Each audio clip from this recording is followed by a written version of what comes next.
Reflexiones desde el Consejo. La Constitución se reformó apenas en 2011 y de 2011 para acá ha venido toda esta especie de revolución institucional, porque ahora es el propio texto constitucional el que nos enseña cómo cuestionar las instituciones que durante décadas se habían mantenido inertes. Es el maestro Arturo Guerrero Zazueta, director general de Derechos Humanos, Igualdad de Género y Asuntos Internacionales, quien nos hablará sobre la importancia de visibilizar las necesidades reales de las personas y proteger sus derechos humanos. Amigos y amigas, sean bienvenidos una vez más a Reflexiones desde el Consejo. Recuerden que esta es la segunda temporada de este podcast del Consejo de la Judicatura Federal. Yo soy Luz María Sánchez y me da muchísimo gusto saludarles. Y hoy vamos a hablar de derechos humanos. Vamos a conocer más del quehacer del Consejo de la Judicatura Federal y nos acompaña para este episodio el maestro Arturo Guerrero Zazueta, quien es director general de Derechos Humanos, Igualdad de Género y Asuntos Internacionales, precisamente del Consejo de la Judicatura Federal. Bienvenido, maestro. Muchísimas gracias Luz María por la invitación, gracias a todo el equipo de comunicación social y gracias a quienes nos siguen o nos acompañan en este espacio. Y bueno, pues ya entrando en materia, cuando hablamos de derechos humanos nos viene a la mente la salud, la educación, el agua, el medio ambiente, la seguridad, entre otros. Y bueno, sabemos que son bienes que merecemos por el simple hecho de existir, contar con ellos nos permite vivir con dignidad y desarrollarnos ampliamente en esta sociedad. Y es responsabilidad del Estado garantizarlos. Maestro Guerrero, como titular de esta dirección, sí nos gustaría que nos comentaras, a 13 años de haberse puesto en vigor las reformas en materia constitucional, en materia de derechos humanos, ¿cómo han impactado en el Poder Judicial y hacia adentro del Consejo de la Judicatura Federal? La verdad es que es un gran tema, porque dentro de todas las reformas constitucionales que hemos vivido, atravesado en este país y en fechas recientes, esta es una que destaca. Y a lo mejor, procurando no extenderme demasiado, que ya sé que luego me encanta irme hacia todos los temas, pero pensemos que nuestra Constitución se reforma desde que se promulgó prácticamente cada 2 años, y del 97 para acá, cada año sí o sí se reformó la Constitución. Y hemos llegado a tener 12, 13, 14 decretos de reforma constitucional en un año. Y ha habido decretos que cambian hasta 52 artículos de la Constitución de una sola. Entonces, dentro de todo este enorme número de reformas, más de 700 decretos de reforma constitucional, esta es paradigmática, esta es icónica. ¿Pero por qué lo es? Porque esta cambia la forma en la que la propia Constitución se entiende a sí misma. El artículo primero, al reformarse, metió en apenas 3 párrafos, tocó varios artículos, pero solo en esos primeros 3 párrafos, ¿qué entendemos por Constitución? ¿Cómo es que la Constitución se interpreta? ¿Cómo se resuelven los conflictos al interior del texto constitucional? E incluso nos da algunas pautas para interpretar y aplicar la Constitución. En resumen, es una reforma que pareciera un poco frustrante, porque cuando estábamos acostumbradas a tener las respuestas, esta Constitución, esta reforma nos ayuda a entender cómo resolver los problemas. Y creo que desde ahí es que viene el impacto profundo a la judicatura. ¿Por qué? Porque la judicatura ha empezado un proceso paulatino, complejo, de ir desaprendiendo para aprender nuevas técnicas de adjudicación, nuevas formas de interpretar, nuevas formas de entender a la Constitución y nuevas formas de entender las historias de vida de las personas que llegan a los órganos de impartición de justicia. Y esto es impresionante, un tema que quizá escapa al imaginario colectivo, a las personas que nos escuchan, cuando juzgan el actuar de la Corte, cuando juzgan el actuar de las juezas y jueces a lo largo de la historia. Hay que pensar algo, la Constitución se reformó apenas en 2011. Y de 2011 para acá ha venido toda esta especie de revolución institucional, porque ahora es el propio texto constitucional el que nos enseña cómo cuestionar las instituciones que durante décadas se habían mantenido inertes. Claro, y todo se concentra fundamentalmente, y siempre lo hemos comentado, en este artículo primero que debemos conocer, ¿no? Cómo amplía todas estas, ya no garantías, sino estos derechos tan amplios que no solamente están dentro de la Constitución, sino también en el marco internacional, ¿no? De los convenios que ha firmado México. Sí, piensa que en la carrera judicial tú empiezas como oficial. De ahí pasas a ser actuaria o actuario. De ahí pasas a una secretaría, 5 años, para poder concursar para ser jueza o juez. Después concursar para ser magistrado o magistrado. Nada más si sumas todos esos años, la probabilidad de que alguna de las personas que hoy ocupa un lugar como magistrado o magistrado del Poder Judicial de la Federación haya empezado la carrera con el nuevo texto constitucional es prácticamente nula. Sí. Ha cambiado todo.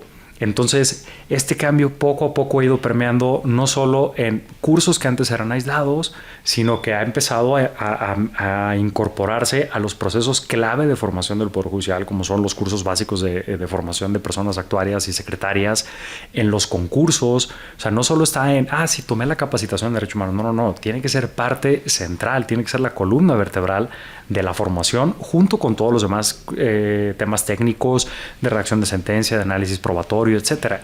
Esto poco a poco se ha ido permeando en todos los procesos de formación, de selección del personal, y entonces ahí es donde está la clave, y por eso el proceso tan gradual y tan complejo. Claro, tú actualmente estás pues como titular de esta dirección, pero sabemos que esta dirección de derechos humanos, en función de toda esta revolución, ha ido cambiando a lo largo de estos 11 años. ¿Qué nos puedes decir? ¿Si ha avanzado? ¿Qué se ha hecho en función de la dirección como tal para, pues, ahora sí que permear estas relaciones y que los jueces, magistrados, magistradas tengan la plena certeza de que están actuando, pues, en función de derechos humanos, como lo establece la Constitución? Ese también es un gran tema, porque esta dirección, de hecho, se crea a raíz de la reforma constitucional en materia de derechos humanos. La evolución, tanto en tamaño como en funciones, como en políticas y proyectos en los que participa, ha ido evolucionando con el tiempo. Pero pensemos que estamos en una institución en la que el grueso de los temas que se analizan tienen que ver con el juicio de amparo. El juicio de amparo es el juicio pensado, diseñado, creado para proteger derechos humanos. Entonces estamos en una institución de personas expertas en derechos humanos. El tema es que muchas veces tú ves la aplicación de derechos humanos como un análisis técnico, ¿no? Cuando está el tema enfrente de ti. Pero ¿cómo logras que esos temas permeen y cómo logras generar cambios cuando las personas además son expertas en esos temas también? Es un tema complejo. Y la administración judicial, los órganos de gobierno judicial, los consejos de la judicatura, de la magistratura, etcétera, tienen un gran reto, que es combatir de alguna manera esta inercia en instituciones que son enormes y que son por diseño hasta cierto punto reacias al cambio, y por buenas razones. ¿Por qué? Porque mientras los gobiernos cambian, los congresos vienen, las políticas van evolucionando, el Poder Judicial le da cohesión, le da consistencia y le da estabilidad a los estados. Esa interpretación constante de la Constitución, sólida, que ahí va poco a poco. Pero entonces, cuando tú pretendes impulsar ciertos cambios dentro de estas instituciones, también se requiere de un esfuerzo enorme. Entonces, la dirección en esa parte, y siempre con el enorme apoyo de la presidencia, tiene un papel fundamental en empezar a generar política judicial, que es más allá de pensar en la administración judicial. La Constitución dice que el Consejo administra, vigila, disciplina. Perfecto. A mí me piden que vigile, yo vigilo. ¿Administras? Administro. ¿Pero con qué visión? ¿Hacia dónde? Entonces, aquí es donde las presidencias del Consejo, esta presidencia de manera muy destacada, y la dirección juegan un rol muy importante, porque entonces empieza a pensar hacia dónde queremos llegar. Y por eso el impulso que se ha dado en temas de inclusión laboral, ya iremos platicando de los proyectos. Claro. Que esa ha sido toda una evolución, cómo los temas de inclusión han ido empezando con temas de género, pero ahora enfocándose mucho más allá de las cuestiones de género, los temas de derechos humanos en cuestiones relevantes, cómo logramos hacer proyectos que involucren a las y los titulares, que impacten su voz, pero que también puedan generar cambio. Y la parte internacional, toda la vinculación que tiene el Poder Judicial de la Federación, y una parte que casi nadie conoce, tenemos un jurídico que participa en litigios internos, que participa en revisión de contratos, adjudicaciones, de muchísimos procesos muy complejos. Pero acá la dirección también tiene un papel muy interesante, porque somos como las abogadas del Consejo en instancias internacionales. Cada demanda que hay contra el Estado mexicano, en el 90 y tantos % de los casos, involucra al Poder Judicial, porque alguien en algún momento presentó una demanda de amparo, porque alguien en algún momento se acercó a algún juzgado de distrito, a algún tribunal colegiado, porque alguna instancia llegó hacia allá. Entonces, casi todos los casos involucran al Poder Judicial. cada de estas denuncias ante el sistema interamericano, sistema universal, llegan acá. Y acá se hace el análisis y posicionamiento del Poder Judicial de la Federación frente a estas instancias internacionales, en todos los procesos de sustentación del Estado mexicano. Y ahí es una gran oportunidad para explicar cómo actúan las juezas y jueces, cómo protegen derechos humanos y cómo estas políticas van evolucionando. Claro, decías también que hay inercias de autoridades que no entienden todavía cómo se deben respetar y proteger ampliamente los derechos humanos. Ahorita vamos a platicar qué está haciendo el Consejo, pero hacia afuera, ustedes, tú como titular y todo el Consejo, desde tu visión, ¿cómo ven a la sociedad y a las autoridades? ¿Realmente ha permeado la cultura de los derechos humanos o todavía nos falta? Nos falta mucho y también entiendo el porqué. En México, uno de los temas que tenemos es que estamos muy acostumbradas en general a pensar que las reformas cambian las cosas mágicamente. Entonces, incluso los procesos de reforma se anuncian como si fuesen un resultado o una victoria en sí misma. Ya logré cambiar la Constitución, ya logré que se apruebe esta ley. Buenísimo. ¿Y la implementación? Y todo lo que viene. O sea, los temas de política pública a veces son ingratos porque tienes que partir de diagnóstico, diseño, el desarrollo, la implementación, la evaluación, la modificación. O sea, son temas muy difíciles de ejecutar, de medir y de no soltar. Y entonces una reforma como esta está buscando cambiar la forma en la que actúan todas las autoridades. El inicio del tercer párrafo del artículo primero dice: todas las autoridades en el ámbito de sus competencias deberán respetar, proteger, garantizar y promover los derechos humanos. Todas las autoridades. Esto implica que cada que actuamos tendríamos que pensar cómo es que lo que yo estoy haciendo suma, resta, obstaculiza en la tutela de derechos humanos de alguien, de las personas, y que las personas piensen en clave de derechos va a temas muy profundos. ¿Por qué? Porque yo en abstracto te puedo decir, ¿estoy a favor de la igualdad de género? Por supuesto que sí. Oye, Arturo, ¿pero estás a favor de las acciones afirmativas? Ah, claro que sí. Y habrá personas que les digan, oye, y que las acciones afirmativas incluyan a mujeres trans, pues por supuesto que sí, pero entendemos que hay debates que están dando en muchos lugares. Nuestra postura es, por supuesto que sí, todas las realidades. Muy bien. Oye, ¿y estás dispuesto a que por una acción afirmativa tú no seas la persona que va a aspirar a ese cargo? Ahí ya no. Espérame tantito. Espérame tantito. Entonces, cuando los temas los empiezas a llevar hacia ti, cuando los empiezas a acercar a tu propia experiencia y cuando tú te riges por derechos humanos es cuando está el cambio, pero es complicado. Claro, decías también y la importancia, ¿no?, del juicio de amparo. El juicio de amparo está tan unido a hacer respetar estos derechos que no de manera, digamos, por inercia no los van a respetar. Y lo estamos viviendo actualmente, ¿no? El derecho al agua, el derechos que tienen que ver con comunidades, que de pronto la autoridad dice, ¿por qué vienes con juicio de amparo? Porque es mi derecho exigirlo y si no me lo das, existe un recurso que se llama amparo. O sea, no, digamos que no satanizar al juicio de amparo por elementos tan fundamentales como es respetar tus derechos humanos. Totalmente. Nos encanta criticar, nos fascina la crítica, nos fascina el escrutinio hacia alguien más, no hacia nosotras. Y ahí es donde está lo complicado.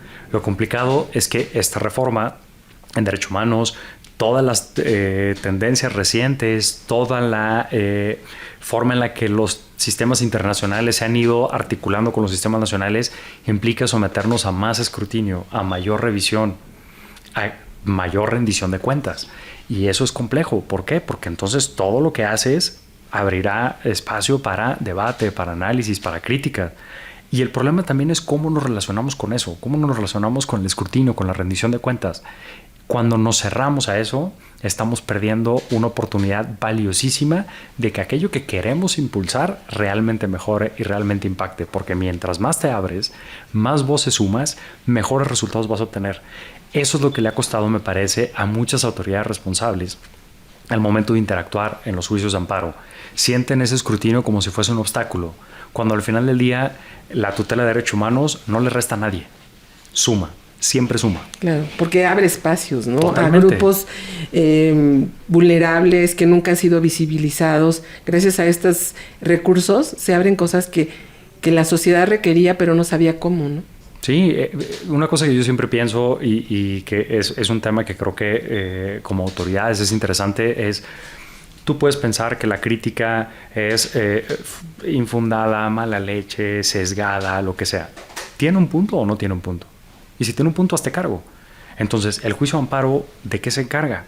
Precisamente de analizar, ¿existen o no violaciones a los derechos de las personas involucradas en este asunto, las personas que tienen interés en este asunto? ¿Hay violación o no? Oye, pero es que lo representa no sé quién, es que viene la organización no sé quién, es que lo trae el asunto tal. Claro. ¿Hay o no hay una violación a derechos humanos? Y si hay, hazte cargo de ello. Punto. O sea, de eso se trata al final del día. Claro. Amigos y amigas de Reflexiones, estamos platicando con el maestro Arturo Guerrero Zazueta, director general de Derechos Humanos del Consejo de la Judicatura Federal. Y bueno, ya también para adentrarnos exactamente qué está haciendo el Consejo, estamos en 2024 y seguramente tienes algunos proyectos que se están enlazando con todo este cumplimiento de derechos humanos. ¿Por qué no nos platicas actualmente qué está haciendo el Consejo? Sí, muchas gracias.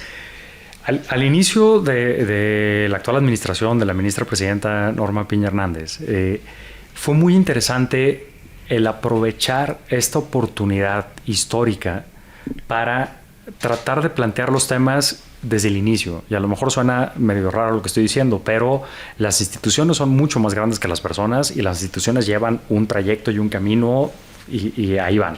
Es como subirte a un tren en marcha. Entonces no empiezas con el diseño de las vías, no empiezas con el diseño del motor, pues el tren ya va y sobre eso empiezas a arreglar. Pero acá tuvimos la oportunidad de armar un plan de trabajo a la luz de las líneas de trabajo de la ministra presidenta y fue muy interesante. Ella enfatizaba mucho el tema de la transversalidad de los derechos humanos, ¿no? Como un eje rector, como un tema central en la actuación de todas las instancias del Poder Judicial, del órgano de gobierno judicial, de la Suprema Corte. Entonces, ¿cómo llevar esa transversalidad? De ahí fue que empezamos en un proceso interesante de diagnóstico y de elaboración de algunos proyectos que tienen muchos pequeños o subproyectos, pero que a grandes rasgos podríamos decir que tiene dos grandes vertientes y hay un par de proyectos adicionales que me gustaría comentar también. Claro. Las dos grandes vertientes son cómo es que el Poder Judicial fortalece el acceso a la justicia hacia afuera. O sea, cómo esto permea en las personas, cómo es que esto lo va a sentir la ciudadanía. Así es. El informe con el que se presentó la actual relatora de independencia judicial, la Relatoría de Independencia de Magistrados y Abogados, que es el nombre completo de la Relatoría de Naciones Unidas, se llama Reimaginar la Justicia. Y el nombre me encanta, me parece que es un nombre muy elocuente, que nos lanza una provocación, que nos reta a plantearnos distintos horizontes, a ser osadas en cómo los afrontamos y decididas en el esfuerzo. Entonces, en este informe, la relatora dice, oigan, ¿cómo le hacemos para ensanchar la justicia, el acceso a la justicia hacia todas las personas en términos reales? O sea, que hay dos grandes temas que están trabajando. Uno, una política de justicia centrada en personas. Empezamos con foros virtuales con distintos integrantes de colectivos, de sociedad civil, de personas que representan víctimas, enfocándonos en 7 principales grupos, que han sido mujeres, niñas, niños y adolescentes, personas indígenas y afromexicanas, personas con discapacidad, mayores, personas en situación de desplazamiento, ya sea asilo, refugio, desplazamiento como tal, en movilidad, perdón, y para personas LGBTQ+. Y entonces, escuchando sus respuestas en torno a una pregunta, considerando que las leyes son las que son y esas no nos toca cambiarlas, ¿qué sí puede hacer el Poder Judicial? ¿Qué consideras que puede hacer el Poder Judicial por ti? Y entonces, escuchar a las personas, poner a las personas usuarias en el centro de la generación de política institucional. Entonces es también una forma de empezar a sumar áreas, sumar esfuerzos, sumar a quienes están investigando y a partir de ahí empezar con estas propuestas de políticas integrales que la idea es presentarlas al Pleno y empezar a generar distintos espacios de consulta para que todas las personas empiecen a ver su voz reflejada en estos proyectos. Otro de los dos grandes temas a los que hace referencia es la política de inclusión, esta política integral de inclusión, este censo que ya seguramente estarán llenando muchas personas. Ahí vamos muy entusiasmadas con eso.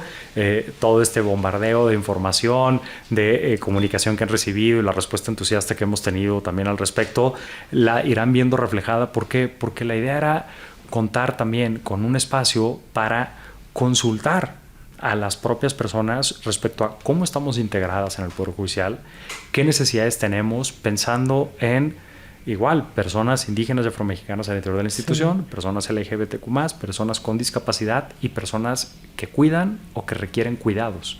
Que el tema de cuidados atraviesa a todas las personas y más allá de cuestiones de género es algo con el que todas y todos tocamos. Entonces, con esto la idea es empezar a generar políticas de inclusión laboral.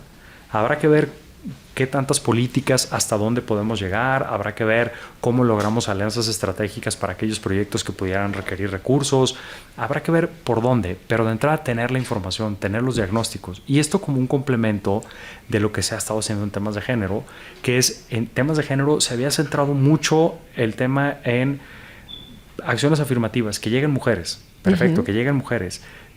Vamos a tener licencias, vamos a tener lactancia, perfecto, pero ¿por qué las mujeres no usan las salas de lactancia? ¿Cuáles son los temas subyacentes a todo eso? Las mujeres que llegan, ¿con qué formas de ejercer el liderazgo? ¿Cuál es la cultura organizacional detrás de todo esto? ¿Cómo le hacemos para que las políticas no se queden en un cascarón, sino que empiecen a tener mayor sustento, mayor contenido? Y entonces la ministra presidenta nos ha encargado, oigan, vamos a trabajar en temas de masculinidades divergentes, de nuevas formas de liderazgo, las licencias de paternidad y maternidad, acompañarlas con un proyecto que estamos trabajando con UNICEF de crianza respetuosa. Y entonces, ¿qué implica esto? Si yo nunca he tenido nociones de crianza, no estoy claro al respecto, soy papá y gozo de mi licencia de paternidad, la idea es igualar la cancha.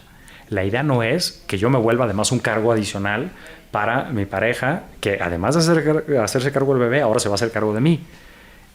¿Qué entiendo por crianza? ¿Le grito o no le grito? ¿Castigo físico, corporal? ¿Qué técnicas? Un curso de crianza, literal, diseñado por el UNICEF. Que lo que dicen muchas veces, no existe manual para educar a los hijos. Claro. Aquí hay como la viabilidad para que lo puedas hacer mejor, ¿no? Tal cual. Entonces, este proyecto de crianza, más los proyectos de cuidados que se están impulsando, pretenden justamente atender al núcleo de lo que se están buscando con estas políticas de igualdad. Entonces, estos son como los dos grandes ejes del proyecto. Y finalmente tenemos un gran proyecto de cooperación internacional, que es un orgullo de la institución, con una agencia alemana, GIZ por sus siglas. El nombre lo digo mal cada que lo pronuncio, pero por las siglas es GIZ. Y es un proyecto muy interesante para diseñar un sistema de monitoreo de cumplimiento de recomendaciones internacionales en materia de derechos humanos. ¿Qué recomendaciones? Todas. Entonces, ¿cómo le hacemos para ir adoptando todas estas recomendaciones internacionales como parte de nuestro eje rector de actividad cotidiana y tener un sistema que se vuelva parte de las plataformas de información que son disponibles para toda la institución? Entonces, estos son como los grandes temas en los que estamos trabajando. Eso es bastante, ¿no? Y hablando hacia adentro, este censo me parece muy importante porque hablamos de una comunidad de cuantos en el Consejo o en el Poder Judicial, para poder detectar en dónde hay grupos vulnerables, porque a veces los hay y no sabemos, ¿no? Es lo que se va a enterar en este censo el Consejo de la Judicatura. ¿Cuántas personas de origen de comunidades indígenas? ¿Cuántas personas con diversidad sexual? ¿No? Entonces, este censo va a tener alcances importantes para ir aplicando políticas, ¿no? Sí, este censo de entrada se está trabajando de la mano con el Fondo de las Naciones Unidas para la Población, con el UNFPA. Entonces también tenemos la participación de ONU en esto. Es una participación muy interesante. Este es un censo que, como bien lo decías, lleva varias etapas, pero también hay un tema importante. Si yo le pregunto a alguien, ¿tienes una discapacidad? Quizá la persona ni siquiera es consciente de que la tiene. Si tú me preguntas a mí durante muchos años de mi vida, Arturo, ¿tienes una discapacidad? Mi respuesta inmediata habría sido no. Yo me quito los auxiliares auditivos que tengo ahora y dejo de escuchar. O sea, para mí el mundo, yo me quito esto en la noche y se apaga, se vacía el sonido. ¿Y tú esto, no lo consideras una discapacidad? Claro, porque no lo había entendido así. Ahora, me ha complicado en la vida laboral, por supuesto que ha tenido distintas repercusiones. En las sesiones en las que participaba, en la corte o en el pleno del consejo en su momento, bueno, yo aprendí a leer labios, estaba descifrando, estaba viendo qué era lo que pasaba. Pero justo el empezar a ver cómo reflejamos, captamos todas estas experiencias en esta política integral que empieza por lo más básico. Vamos a recibir la información, vamos a tener datos duros y de ahí partimos. Claro, entonces esa es la idea de esta política. Pues mucha suerte porque estamos ya por terminar este censo, ¿no? Así es, ahí vamos.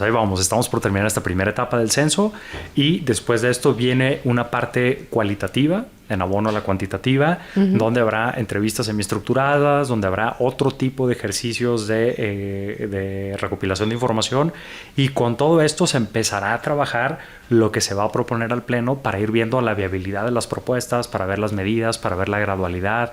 O sea, este es un proyecto de largo aliento, pero lo importante es que todas y todas estemos reflejadas en ese proyecto. Y creo que algo importante es la primera institución que lo está haciendo de esta manera, ¿no? Y que hay que publicarlo, pero sí es la primera institución que toma las riendas de este tema de derechos humanos hacia adentro y hacia afuera, que no lo han hecho en otras instancias, me parece. En efecto, es la primera vez que una institución pública a nivel nacional asume este reto de generar una política de inclusión con este alcance, que además se enmarca en un proyecto impulsado desde la presidencia un poco más amplio todavía, que es una nueva estrategia de bienestar, diversidad e inclusión, que ha estado participando mucho la Escuela Federal de Formación Judicial en la coordinación, en el articulado, y que va a distintos ámbitos. Entonces es una forma de empezar a generar políticas transversales, amplias, duraderas, y es algo que nos entusiasma mucho como institución. Que se va a quedar ahí para los que siguen. Estamos platicando muy a gusto con el maestro Arturo Guerrero Zazueta, director general de Derechos Humanos del Consejo de la Judicatura. Ya para terminar, solamente algo que desees agregar. Como bien dices, el tema es muy rico, es muy abundante, pero ¿qué mensaje le dejamos a nuestros radioescuchas y nuestro auditorio, a nuestra audiencia de Reflexiones desde el Consejo? Los temas de derechos humanos no son una materia, no son una temática en específico. Son cuestiones que atraviesan todos y cada uno de los asuntos que vemos, de los temas a los que nos dedicamos, y tienen que ir permeando también a una forma de entendernos en el mundo. Muchas veces se critica a estos temas que si esto es woke, que si esto es que lo progre con un ánimo despectivo. Esto es muy sencillo, partir de la empatía como instrumento de cambio, ¿no? El entendimiento que tenemos de la otredad muchas veces ha generado brechas. La escucha es fundamental como un puente, y la empatía es lo que nos permite cruzarlo. Entonces, no estamos hablando más allá de empatizar, de reconocer en la otra persona a una persona completa, autónoma, digna, y de ahí tenemos que partir. Y en todo lo que hagamos, cómo nos relacionamos con nuestra jefe, con nuestras personas subalternas, con nuestras colegas, con las personas usuarias.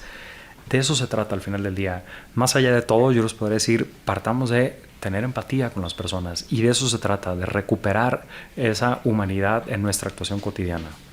Pues qué importante mensaje nos dejas. No solo es una materia que guardemos ahí en el libro o en la Constitución, sino que hay que ejercerla día con día. Así es. Pues le agradecemos muchísimo al maestro Arturo Guerrero Zazueta, director general de Derechos Humanos, Igualdad de Género y Asuntos Internacionales del Consejo de la Judicatura Federal, por esta charla. Muchas gracias. Gracias a ti, Luis María. Amigos, concluimos así este episodio de Reflexiones desde el Consejo, un podcast que forma parte del canal El Consejo Informa. Esta es una producción de la Dirección General de Comunicación Social y Vocería del Consejo de la Judicatura Federal. Síganos por Spotify, nos identifican como CJF Informa. Si les gustó este podcast, pues compártanlo, platíquenlo, y también pues pueden escucharlo desde la página oficial del Consejo, cjf.gov.mx, en el sitio de Sala de Prensa. La invitación para que nos sigan en todas nuestras redes sociales, y pues lo último, gracias por acompañarnos. Hasta la próxima. Gracias. Reflexiones desde el Consejo.